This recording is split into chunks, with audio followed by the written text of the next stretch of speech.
¿Qué tal? Esto es Sujetos Antropológicos, Objetos Etnográficos, un espacio del doctorado en Antropología Social del CIESA Sureste, México, para conversar sobre investigación etnográfica a 100 años de la primera edición de los Argonautas del Pacífico Occidental de Malinowski. Serie Experiencias. Audio 1. Inmersiones. En su prólogo al texto clásico de la etnografía Los Argonautas del Pacífico Occidental de Bronislaw Malinowski, James Fraser presenta una imagen paradigmática de la investigación etnográfica, o lo que Fraser llama el método del Dr. Malinowski. Vivir entre los nativos, hablar en su lengua, describir los actos, pero también comprender las motivaciones, los sentimientos que acompañan esos actos. A decir de Fraser, eso es lo que le permitió a Malinowski entender cómo al lado del comercio de objetos cotidianos y de utilidad directa, había algo más importante, una circulación de objetos de aparente inutilidad, pero que resultaban centrales para el mantenimiento de vínculos sociales. Malinowski mismo resume así su experiencia etnográfica. Cito: he vivido en este archipiélago, las Islas Trobriand, cerca de 2 años, en el curso de 3 expediciones a Nueva Guinea, lo que me ha permitido adquirir un perfecto conocimiento del idioma. Hice mi trabajo completamente solo, viviendo la mayor parte del tiempo en los poblados indígenas. En consecuencia, tenía constantemente ante mis ojos la vida diaria de los nativos, a la vez que tampoco podían escapárseme los sucesos casuales o dramáticos, muertes, peleas o alborotos pueblerinos, ni los acontecimientos ceremoniales y públicos. Cierro cita. Malinowski relata su propia entrada a campo como la de una persona sola, abandonada en la playa, con todo su equipaje, mientras veía partir su lancha. Habla de intentos fallidos previos, muchas veces acompañado de un cicerón blanco, que podría ser un comerciante o un misionero, y del sentimiento de frustración que le producían esos fracasos. También habla del aburrimiento, que combatía con la lectura de novelas. Relata también su primer encuentro e intercambio con los nativos, consistente en palabras en pidgin, la lengua local, e inglés, acompañado de obsequios de tabaco. Después habla de las repetidas dificultades para tener conversaciones y de cómo, mientras lograba entablar charlas, dedicaba el tiempo en colectar datos generales sobre tecnología, productos y herramientas, un censo con genealogías y términos de parentesco, información importante, dice, aunque consistente básicamente de datos muertos, que no conducían a la mentalidad y el comportamiento nativos. Por otro lado, cuestiona la información proporcionada por los blancos, residentes en los alrededores, administradores, misioneros, comerciantes, plantadores, médicos, a quienes clasifica como mentes no entrenadas. Sus relatos, dice, eran visiones prejuiciadas y desalentadoras, cargadas de comentarios frívolos sobre aquello que es valioso para el etnógrafo, las particularidades culturales y mentales del nativo. No obstante, como revisaremos en otro audio, los relatos de estas mentes no entrenadas tenían algo especial comparados con los reportes científicos, a veces muy fríos.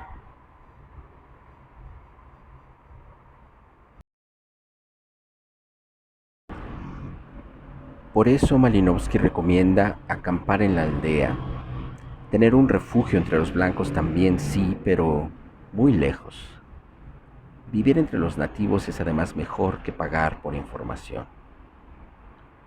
Uno sabe que ha logrado realmente estar entre los nativos cuando nuestra presencia deja de sorprender.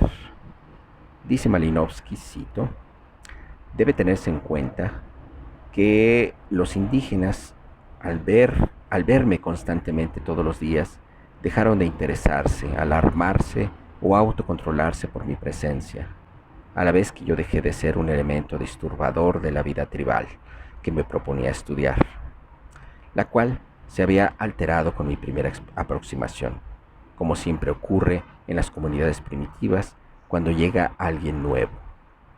De hecho, como sabían que estaba dispuesto a meter las narices en todo, incluso allí donde un indígena bien educado no osaría hacerlo, acabaron por considerarme como parte integrante de la vida, una molestia o mal necesario, con el atenuante de las reparticiones de tabaco. Cierro cita.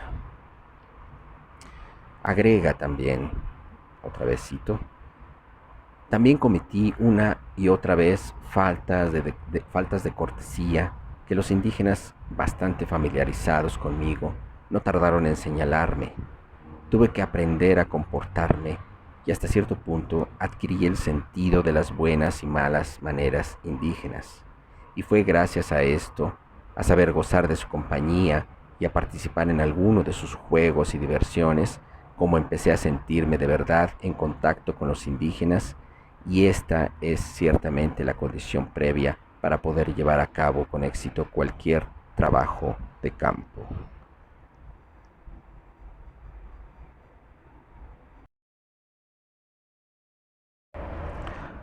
Entre las metáforas que Malinowski usa para resumir esta experiencia están las de inmersión o la de zambullirse. No sé, quizá por estar rodeado de agua. ¿Puede la etnografía ser entendida entonces como una inmersión? ¿Cómo ha sido nuestra inmersión en campo si estamos haciendo ahora una etnografía? En una publicación de 2015,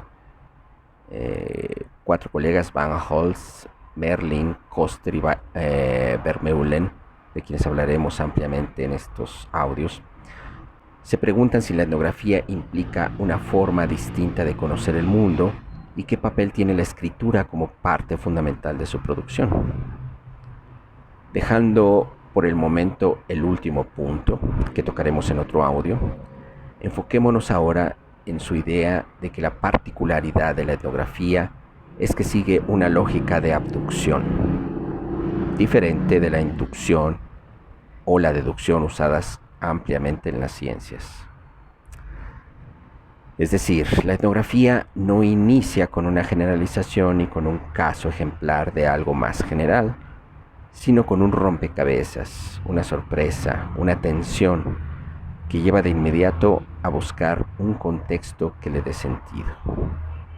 Eso requiere del compromiso, engagement, claro, del investigador con las personas con quienes hace la investigación, pero sobre todo implica que hay que ir dando tumbos en campo, permanentemente, sorprendiéndonos, encontrando sentidos, claro, pero a la vez nuevas sorpresas, que se traducen en desfases entre las expectativas del investigador y las situaciones en campo. Los rompecabezas nunca terminan. Lo que acaba, dicen, es el dinero y el tiempo para hacer la investigación. Entonces, la persona que hace la etnografía debe involucrarse o incrustarse en la vida con un rezago importante, irremediablemente, junto con las personas con quienes estudia, que son los expertos en su propia cultura. Por ello es necesario estar allí, en la acción, ver cómo el mundo social que se estudia está siendo producido en vivo. Eso requiere además de ciertas sensibilidades especiales en quienes la practican, pues para involucrarse en la vida de las personas hay que abrirse a condiciones iniciales de sorpresa que no anticipan a dónde nos llevarán y que demandan improvisación. Sorpresa e improvisación parecen ser los elementos centrales de esta forma de trabajo que ellos llaman abducción. Aunque nuestro involucramiento en la vida de las personas suena ya complicado planteado así, como inmersión o abducción, es posible que se vuelva aún más complicado, como lo advierte Nitzan Shoshan en un artículo reciente. Shoshan nos pregunta, ¿qué pasa cuando las situaciones que estudiamos no son agradables a nuestros sentidos o a nuestro posicionamiento?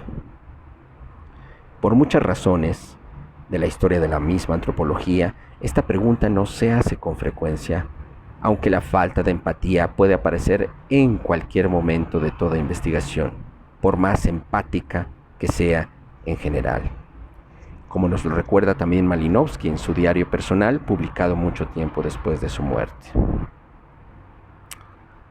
Empecemos con estas notas en torno al método del Dr. Malinowski, del que seguiremos hablando en los próximos audios.